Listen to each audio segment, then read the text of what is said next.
Bismillah ar-Rahman ar-Rahim, Surah Hud, chapter 11, verses 17 to 24. Eimaan and Amal Saleh lead to success. These are the references, and this is our contact in case there is any query or question regarding this presentation. The recap verses 9 to 16. If you remember, we covered these last Sunday. At a basic level, without the benefit of the guidance of the Quran, man behaves impulsively and becomes hopeless when the conveniences of life are snatched away due to the man-devised unjust systems in the world. Similarly, those who have acquired conveniences start to boast about their successes rather than examine the wrong system in the world.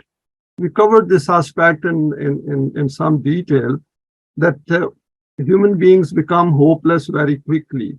But Quran says not those who follow the values of the Quran, because they understand that what is happening in the world. And if we are forewarned and if we already know that this is how the system functions, then we can figure it out that what is the cause behind any failure. The Quran notes an exception to the above state when it declares that those who follow its value system acquire such a self which remains steadfast, and they continue to carry out Saleh deeds with a view to acquire protection and for those results which lead to a better world. They understand the principle of Eimaan plus Saleh deeds as the key in self-development. There is nothing in the Quran which we should hold back from sharing, even if people feel discomfited and ill at ease from hearing it. This is an important point to understand, that at times Quran has drawn our attention to the consequences of our wrong deeds. And people do feel uncomfortable when Quran says that they will burn in fire. But the issue before us is to make them understand that this fire is kindled through our own hands. It is not something imposed on us. It's not external to us. This is the issues of our own self when it follows the wrong path. The Quran uses this message as a criterion to judge the response of everyone, as it is based on knowledge from Allah. Here it invites us to become Muslim by submitting to its guidance completely. And that is an important point for all of us, that whatever we are studying and understanding from the Quran, we should continuously evaluate that what is in it for us? What is my role in it? How can I get better and better? It then warns us regarding the functioning of the law of requital and everyone being accountable for what they do in this life. It refers to those who thought they were doing a lot of good in the world, but as these did not meet the Quranic criterion, hence their efforts go to waste as far as the life of the hereafter is concerned. Because we can get the benefits of this physical life, that is not a problem, because we conform to the man-made systems. But issue over here is about ourselves, which is non-physical. So we have to develop that kind of understanding where we see the impact of our own deeds, our own thoughts on our own self. Let us go to the first verse, 11:17. History does help to reflect. أَفَمَنْ كَانَ عَلَى بَيِّنَاتٍ مِّن رَبِّهِ وَيَتْلُوهُ شَاهِدٌ مِّنْهُ وَمِنْ قَبْلِهِ كِتَابُ مُوسَى إِمَامًا وَرَحْمَةً أُولَٰئِكَ يُؤْمِنُونَ بِهِ وَمَن يَكْفُرْ بِهِ مِنَ الْأَحْزَابِ فَالنَّارُ مَوْعِدُهُ فَلَا تَكُ فِي مِرْيَةٍ مِّنْهُ إِنَّهُ الْحَقُّ مِن رَبِّكَ وَلَكِنَّ أَكْثَرَ النَّاسِ لَا يُؤْمِنُونَ. It has been stated previously that there are three ways to understand the truth of the Quran: through knowledge and vision, or by witnessing the outcomes of its practical program, and or through historical evidences. We covered this in detail under Surah Yunus, but this reference is something which we should remember together with 45:22. Because if people ask us how to understand the Quran, then this is a great verse to refer to them. Just reflect that will the person who firstly employs the intellect and reasoning which have been bestowed from his Rabb, and secondly witnesses that an individual is working according to the code of Allah, and that his deeds keep on manifesting as the practical evidence of the truth of this code, and thirdly, these historical facts are also before him, that before this, for example, Musa had also made this kind of divine code as guidance for himself and his people. and how many successes in life they acquired. Will such a person deny the truth of this code? Never. These are those people who accept Eimaan in this Quran. So there are 3 points noted over here, which are for us, that people who come to the Quran, and then this is the kind of intellect, this is the kind of mind they need to develop. They need to have this kind of a self which understands these points. Contrary to this, the people who deny this, no matter to which party they belong, their abode is the hell of destruction and ruin. You should never have any doubt about the end of these people. And that is important as well. It is not just about our own self as an individual and of course collectively as well, but we have to understand other human beings as well among whom we live our life. This is a reality which will most certainly take place according to the law of Allah. But most people do not acknowledge this despite such clear rationale and evidences. Let us have further reflection, continuous reflection in the Quran. Here Allah has summarized the importance of coming to some firm conclusion in our life as to which path of life we wish to embrace after becoming convinced of the need for guidance from the Quran. A few points are noted here for our reflection. Firstly, to accept the Quran as the book of guidance and rahmat, just like the wahi which was sent to Musa. We need to keep it in mind. Secondly, to keep in mind that those who reject its guidance will suffer the consequences of doing this, i.e., fire of the outcomes of wrong deeds. Thirdly, by this comparison and contrast, we need to overcome any lurking suspicions and doubts in our minds and remain firmly on this chosen path. Here the Quran has reiterated that al-haq is from Rabb, and al-haq we know means whatever we do must produce constructive results, nothing negative. Meaning that the system of rububiyyat can only emerge through this guidance. So appearance of this divine attribute of Rabb, we should look at it that what exactly is being said over here about the system of rububiyyat or the means of sustenance in the world. Since the Quranic guidance is from Rabb, hence this divine attribute is the one on which we should remain focused. Finally, the verse concludes by cautioning us that the path of the overwhelming majority should never pull us away from the path of the Quran. And this is a difficult part, because if we do not remind ourselves frequently, and if we, for example, do not come together frequently, and that is part of the reason that we try to meet up on every Sunday, then we forget, because we are living in a non-deen society, and in a non-deen society, these things do affect ourselves. We have witnessed that the Quran continuously draws our attention to the issues of the man-device systems and the thoughts which can possibly cause a distraction and may we cannot resolve. Because if system of deen was there, and even if the whole world was not following deen, but there was deen in some part of the planet, then things would have been easier because there is a model to serve as a reminder for us. But now in the absence of that, our task is really uphill and very challenging. Next verse 11 and 18, rejecting the Quran leads to remaining away from the prosperities of life. وَمَنْ أَظْلَمُ مِمَّنْ افْتَرَى عَلَى اللَّهِ كَاذِبًا أُولَٰئِكَ يُعْرَضُونَ عَلَى رَبِّهِمْ وَيَقُولُ الْأَشْهَادُ هَؤُلَاءِ الَّذِينَ كَذَبُوا عَلَى رَبِّهِمْ أَلَا لَعْنَةُ اللَّهِ عَلَى الظَّالِمِينَ. The religious leaders of Jews and Christians state that since the commands of the Quran are against this Shariat, hence it cannot be from Allah. Whereas it is a fact that what they call the Shariat of Allah is their own self-invented Shariat, and they relate it to Allah. Hence, just reflect that. Who can be more unjust than the individual who invents things from his own mind and then present these as the deen of Allah? These are the very people who will be presented in the court of Allah, and those who are giving evidence will certify this fact that they had in reality invented a lie against their Rabb. Remember, these kinds of unjust people remain absolutely deprived of the rahmat of Allah. Some further reflections. The Quran invites us to treat its guidance very seriously and to accept it by utilizing both our intellect and emotions. For example, we may recognize its contents to be intellectually very stimulating and accept that it is not a product of the human thought process.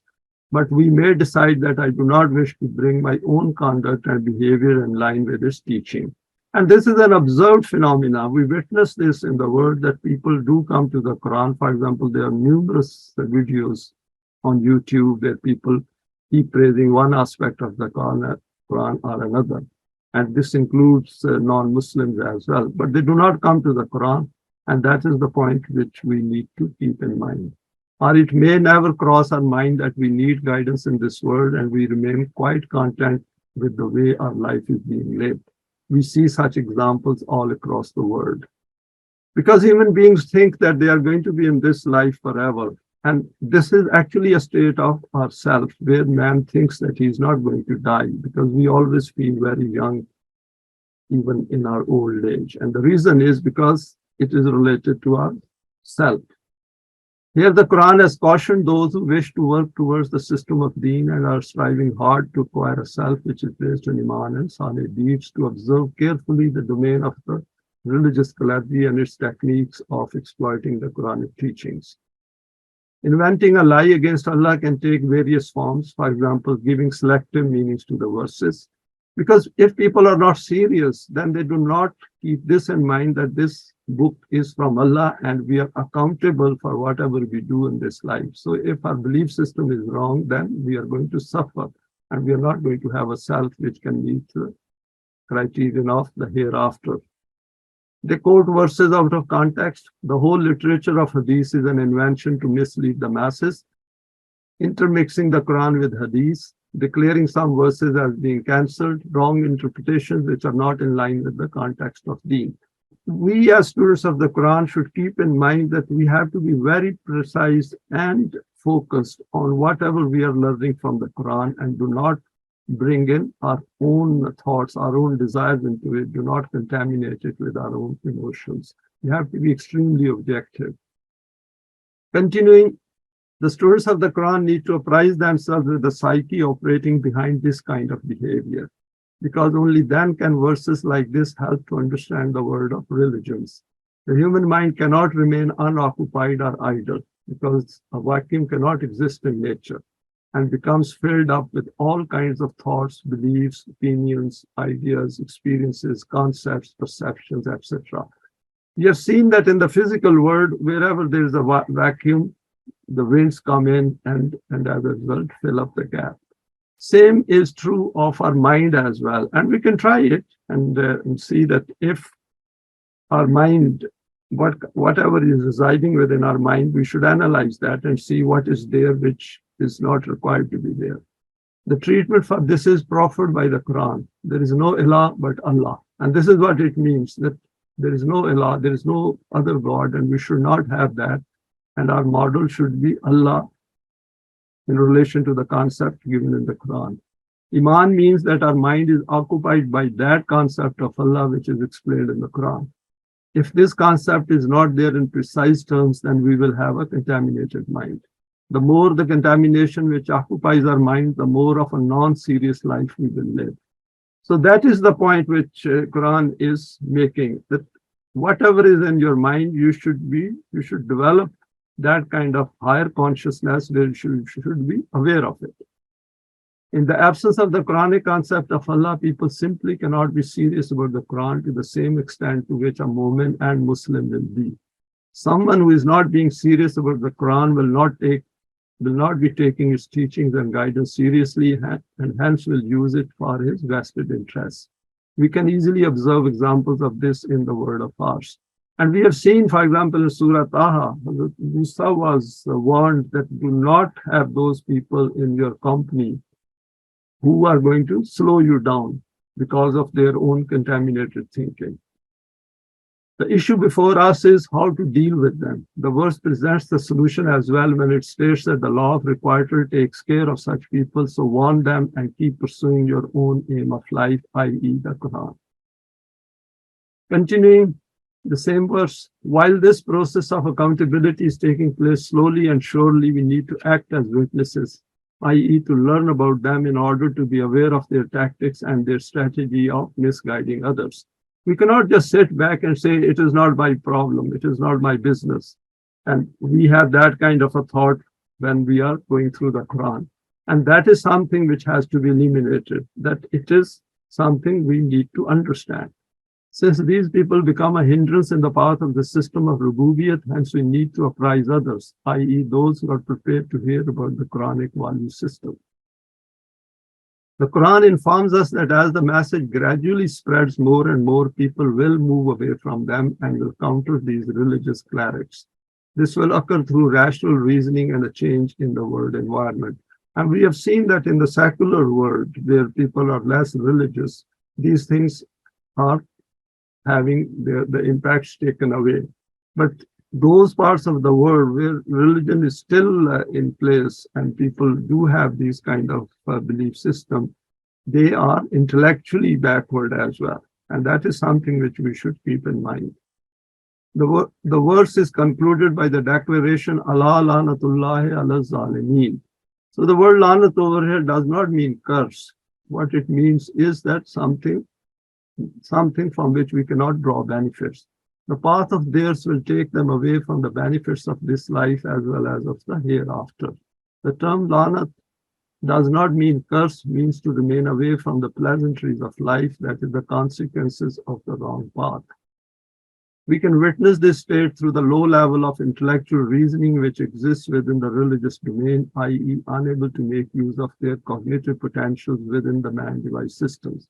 And this is not to condemn them or to reject them. The issue over here is for us to understand it and then point this problem to them and tell them that they should come towards the rational reasoning side of human thinking. However, we need not be contented with this state, but our task is to make everyone realize the loss they are accruing by not coming to the Quran. If our life was infinite and we were going to stay here forever or a very, very long time, then things may not be as serious. But the problem is, or the challenge is that we have finite life. And in a finite life, which is connected with an eternal life in the hereafter, these things should be seen in that context. Next verse, 11:19, becoming conscious of promoting the cause of Allah. Allazina yasudduna an sabilillahi wa yabghunaha iwaja wa hum bil akhirati hum kafirun. Their state is such that by terming their self-concocted maslak, their path or way of life as the Shariat of Allah, they hinder people from coming to the true path of Allah. And they wish unnecessarily to create twists and turns in his clear and straight path. The reality is this, that these people simply do not accept Eimaan in the life of the future, that is the life in the hereafter. They have made religion their livelihood. Further reflections. 3 important points are noted in this verse for our guidance. Firstly, because of their conduct, these people become a hindrance for others.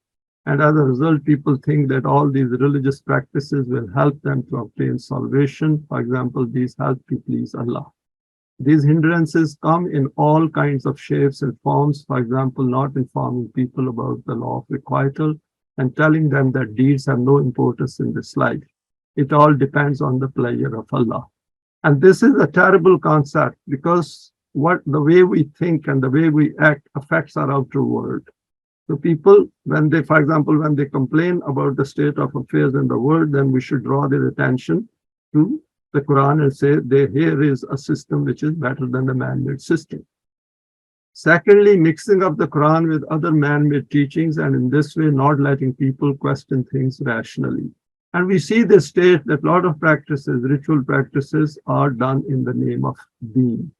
And the situation is not terribly different in other religions as well. Here in the verse, the word used is وَيَبْغُونَهَا إِوَجًا, by creating such twists that people do not pay attention to the problems of life and remain lost in rituals, convinced that this is the aim of life. Iwaja over here means the Quran declares that there are no twists and crookedness in its guidance.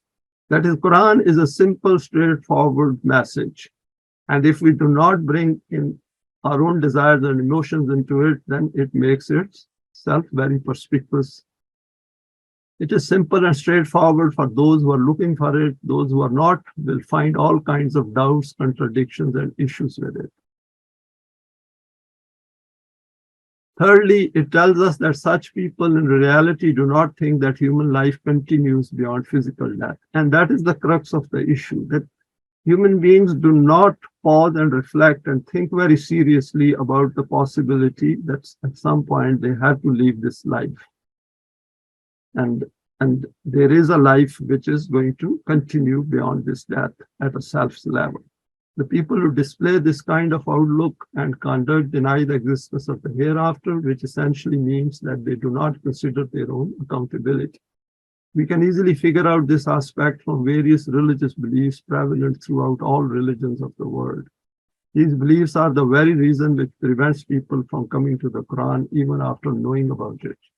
And it's quite amazing that how people hold on to those beliefs which are visibly wrong. It is not that need some kind of an evidence to prove them wrong, but they are holding on to such beliefs which are very clearly wrong, but they still prefer to hold on to those beliefs. It simply does not cross their minds that they have a self and that it is becoming accountable as per the law of requital while they keep advancing in age in this life. This aspect is important to understand, and we can easily use it as a criterion to find out the outlook of others and whether they have any interest in the Quran and the issue of the life in the hereafter. We may say, should we be judging others as well as our own selves? And we come across this kind of question that we should not judge others. This is somehow a Christian belief, but that is wrong. It is simply not possible that we do not hold others responsible or accountable. That is how even the man-made system, the whole judicial system works on that. We have seen through our study that through the functioning of the law of requital, each human being is being judged on a continuous basis. Hence, it is important to become conscious of this fact and also to make others aware of it. Becoming conscious of own accountability contributes to our own eminence. Because this accountability actually helps us to develop ourselves, to become more aware of what we do in this world. Next verse 11:20, Allah's laws cannot be made ineffective. أولئك لم يكونوا معجزين في الأرض وما كان لهم من دون الله من أولياء يضاعف لهم العذاب ما كانوا يستطيعون السمع وما كانوا يبصرون. But these people cannot escape anywhere from the law of requital of Allah, nor can there be any helper for them other than the law of Allah. The degree to which their rebelliousness is increasing in the same proportion, there is an increase taking place in their punishment. This is because they have created such a condition due to their stubbornness and arrogance that they neither retain the tolerance to listen to the matter of haqq, nor do they utilize their intellect and reasoning. Come to terms with the laws of Allah. Some more reflection on this verse. Firstly, it is reiterated that Allah's laws are very precise and strict and cannot be prevented from operating in the world. These people who are living life under a temporary time of respite, thinking that they can do whatever they like, are totally wrong. No one can frustrate the law of requital and other laws of Allah. Secondly, when human beings decide to go against the laws of Allah, they lose all protection, being less conscious. And that is the point. Over here, I put protection under inverted commas. The whole issue is to be aware of what we are doing in this life, and which is even under man-made system, which gives us more protection of what is of higher risk, and are at the mercy of the wrong outcomes of their deeds. Ultimately, the effects of their deeds catch up with them, or all their efforts in the life of this world go to waste. Reference to the doubling of punishment may mean that firstly, they do not get all the potential benefits which they could have achieved by following the path of the Quran. Secondly, the loss of the hereafter is a total loss for eternity, as they will not have that self which meets the criterion of the next life. Thirdly, by not taking life seriously, they lose the ability to hear and see, which means they are unable to visualize that important part of our existence where we benefit from the light of Wahi. And we have seen that through these efforts of coming together and going through various verses in detail, that how much benefit we are getting cognitively at our thinking level, how much we are benefiting in terms of our outlook. Now, next, I've covered two verses 11, 21, and 22, reminding about the true human laws. أولئك الذين خسروا أنفسهم وضل عنهم ما كانوا يفترون لا جرم أنهم في الآخرات هم الأخسرون. By following this path of theirs, these people are not causing a loss to anyone else. They are only causing harm to their own selves. All their trickeries will go to waste. They do obtain some worldly benefits from this, but it is a fact that they will be the ones who will suffer the maximum loss in the hereafter. Their future will be severely ruined. Further reflection on these two verses. We have seen that the Quran brings in the human self frequently as an addressee, so as to not let our focus drift away from our own ability to make choices in this life. And why does Quran do it? Because Allah has recognized the way we are designed or the way we are created. We have a tendency to forget, and we forget very quickly. And Quran has quoted in various parts where the Quran says, Allah says that human beings are very forgetful. And then it says, not those who have Eimaan and Saleh deeds. Because by coming to the Quran, we keep reminding ourselves about the higher purpose of our life and our lofty aim. Throughout, the Quran keeps drawing our attention to the fact of human accountability and also points out some salient aspects of the human psyche. So we shouldn't be scared of it or fearful of it, that this is some kind of a burden. No, the whole point is that at this stage, particularly when the system of deen does not exist, Quran is the one which is actually teaching us directly. And if we use the Quran the way it is asking us to use it and go through it, then we are essentially developing our own self. And that is what we are doing through these presentations. Here it states that أُولَٰئِكَ الَّذِينَ خَسِرُوا أَنفُسَهُمْ, those people who lose their own selves need to know that this life of theirs is a one-way street. Our attention is drawn to the importance of human creation and existence, and we are being asked to pass the message on to others after fully comprehending it. And furthermore, this ability needs to become part of our intellectual makeup. The next point is about the aspect of self-realization, where we look at the consequences of wasting our valuable time by selecting the wrong path of life. And we can see even in mad-wave system, if we get onto the wrong train, it is not going to take us to our destination. It will take us to a different destination. And if it is true in the physical world, why shouldn't it be true in our cognitive world? Here the Quran guides us by instructing us to not invent those things which do not get support from the Quran. Otherwise, we will get onto the wrong path, and this will result in disappointments and regrets. وَضَلَّ عَنْهُمْ مَا كَانُوا يَفْتَرُونَ, what they invented left them in the lurch. So a lot of people, what they do is not only that they follow the wrong path, but on that path, they keep doing more wrongs. Continuing.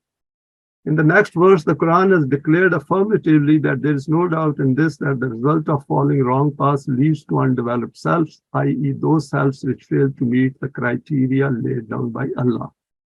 And this criteria is outside the reach of the human hands and minds. So that is the point we should keep in mind, that Allah's criteria is, in terms of permanent values, his laws, and it lies outside the reach of human hands.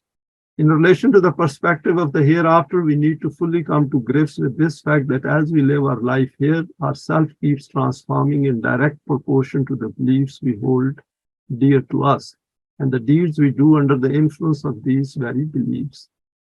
These beliefs can be both in the conscious and subconscious domain. It makes no difference. And I'll give the example of subconscious domain is like a virus which is running in our computer, will keep contaminating as we keep running our computer, and at some point will cause problems.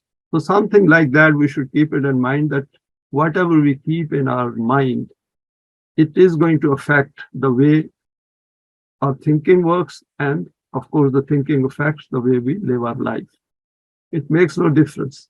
This is why the Quran simplifies it by stating that amana billahi wal yawmil akhir wal malaikati wal kitabi wal nabiyina. It's worth looking at this verse 177 few times and in steps, and see that what is noted over there. for our attention. That is Iman in Allah, the hereafter, the Malaika, the book, the Anbiya. As we know, when the Quran points to the hereafter, it includes all of our future, i.e., starting from tomorrow.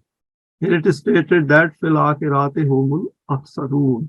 They will be in loss in the hereafter because, firstly, they did not consider the possibility of the life of the hereafter, hence lived life thinking there is no accountability. Secondly, they did not recognize their self and hence never developed it.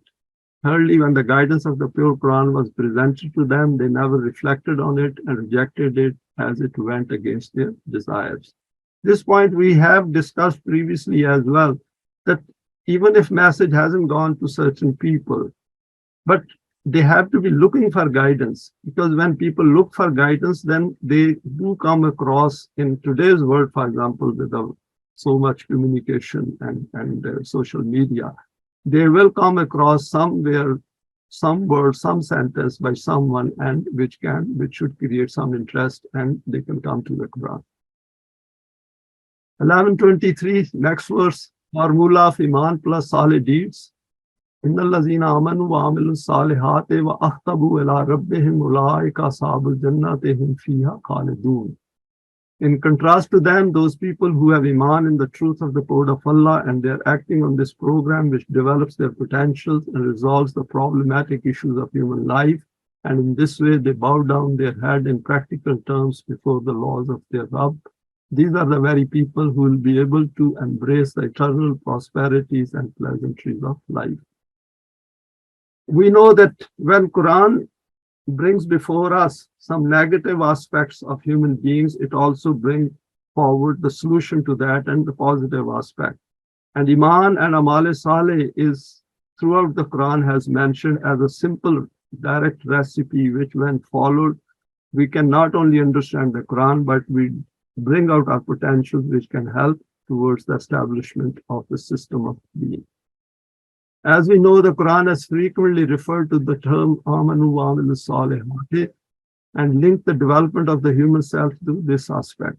Understanding this term and then acquiring a self which is developed by following a process of bringing out our latent potentials holds the key to the understanding of the Quran and the need for the system of being. Let us first take Iman and look at it in relation to the change which needs to come within our sight. The Quran has noted 5 constituents of Iman in, for example, this verse 2:177 as noted earlier. However, it invites us to acquire conviction through a process of continuous profound reflection in both heart and mind in the truths of the whole of the Quran as part of the system of Deen. We have gone through this aspect as well, that what we mean by the acceptance of heart and mind. It is like this, that if we are not well and we know that there is a medicine available which can treat us, and that is the acceptance by our mind. But if we do not motivate ourselves and have that kind of a desire to go and buy that medicine and then take it for the specified period, we are not going to get benefit. So intellectually understanding something is not enough. We have to put our own motivation into it, own desire into it to get things done. We have seen so far that Allah is asking us to become His companions by understanding the issues associated with the tasks which need to be carried out in the human world on His behalf. And that is the crux which you should keep in mind, that wherever there are problems in this world, the issue is that do we have Jamaat-e-Mu'mineen who can resolve those issues? And if we do not have, then Allah is not going to directly interfere in this world. Some human beings on His behalf have to operate in this world to resolve those issues. All this requires our deliberate thinking and efforts. And the question we should ask is individually as well as collectively. First, individually, am I ready for this? Have I volunteered for this? Because if I make a commitment, then I'm going to put my heart and mind into it. But if I'm not very sure and my own conviction is very poor, then I'm not going to do it. If we look at those tasks within the context of the permanent values, then we understand the qualification, that is the change which occurs in our psyche, we need to acquire before embarking on this mission, from being an individual and then coming together with like-minded others. Continuing on the same verse, having acquired Iman, the Quran directs us to carry out Saleh deeds. That Iman means that full conviction that I wish to understand the Quran and I wish to bring my life in line with this, and I'm going to enjoy it as well with pleasure, because it's not an ordinary companionship. I'm volunteering to become the companion of Allah, as a junior companion to carry out all those responsibilities in this world. So that commitment has to be there, and that commitment cannot take place unless we are fully convinced with our heart and mind.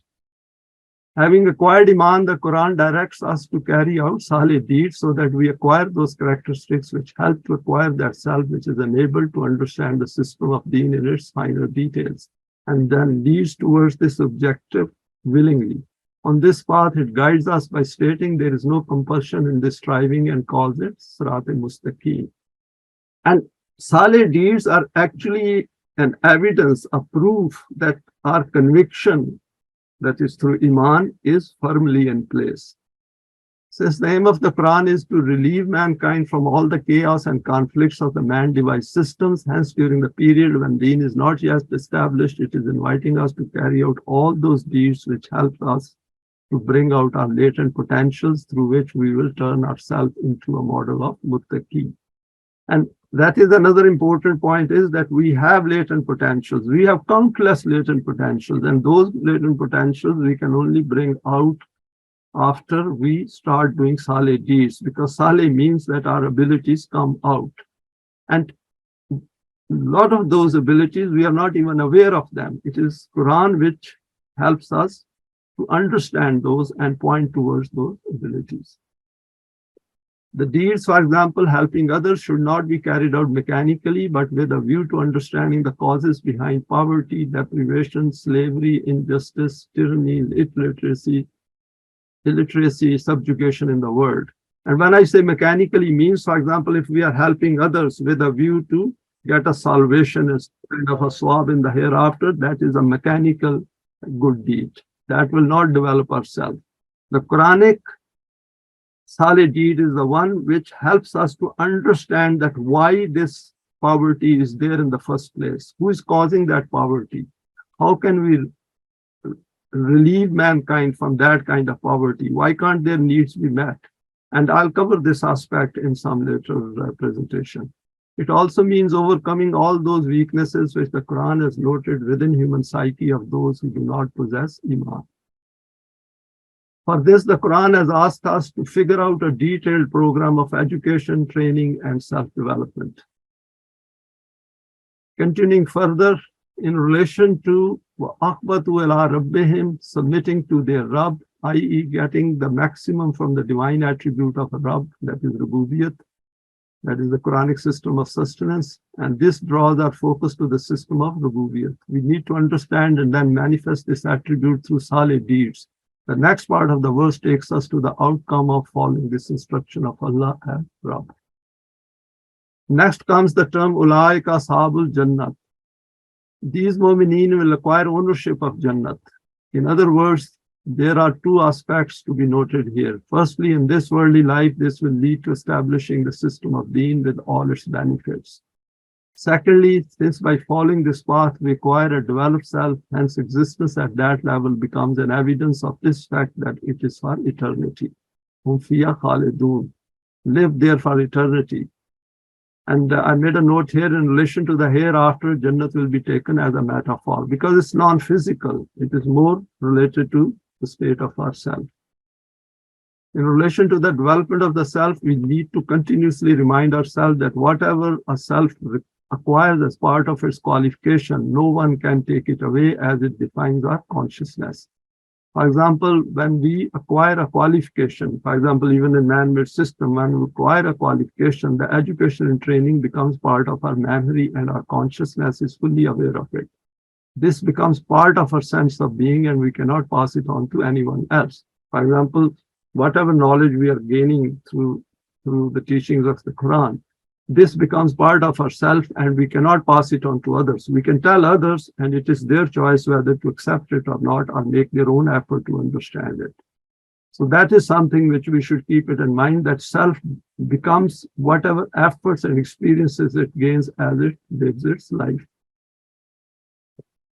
Last verse for this presentation, 1124, comparing and contrasting in our life.